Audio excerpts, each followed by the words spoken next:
بسم اللہ الرحمن الرحیم۔ ڈرٹی ہیری نے حکم دیا ہے کہ مراد سعید چاہیے زندہ یا مردہ۔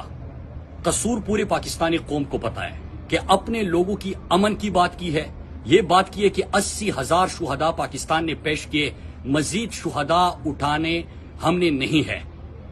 ہم نے یہ کہا ہے کہ آواز اٹھانا جنازے اٹھانے سے بہتر ہے۔ ہم نے یہ کہا ہے کہ ہم نے خوشحالی، ترقی اور امن دیکھا ہے، ہم کسی کو بھی اجازت نہیں دیتے کہ ہمارے لوگوں کو ایک دفعہ پھر سے ایندھن بنایا جائے، اور یہ جرائم کی تفصیل بڑی خطرناک ہے۔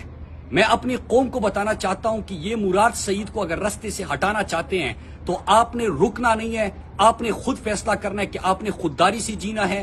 آپ نے حقیقی آزادی حاصل کرنا ہے، آپ نے اپنے لوگوں کو اور اپنے پاکستان کو کسی کی لڑائیوں میں اور کسی کے لیے ایندھن نہیں بنانا۔ اور میں ان کو پیغام دینا چاہتا ہوں جو یہ حکم دیتے ہیں کہ چاہیے زندہ یا مردہ، تو ان کو میں یہ بتانا چاہتا ہوں کہ یہ پاکستانی قوم ہے، یہ ہر گیم سمجھ چکے ہیں، ان کو پتا ہے کہ کس چیز کے پیچھے کون لوگ ہیں، اور یہ رکنے والی نہیں ہے، یہ حقیقی آزادی حاصل کر کے رہیں گے، یہ پاکستان کو غلامی سے نجات دلائیں گے، یہ پاکستان کو پرائی جنگوں میں نہیں شامل کریں گے، یہ مزید جنازے نہیں اٹھائیں گے، یہ امن، خوشحالی اور ترقی سے جئیں گے۔ یہ پاکستان ہے، یہ نیا پاکستان ہے۔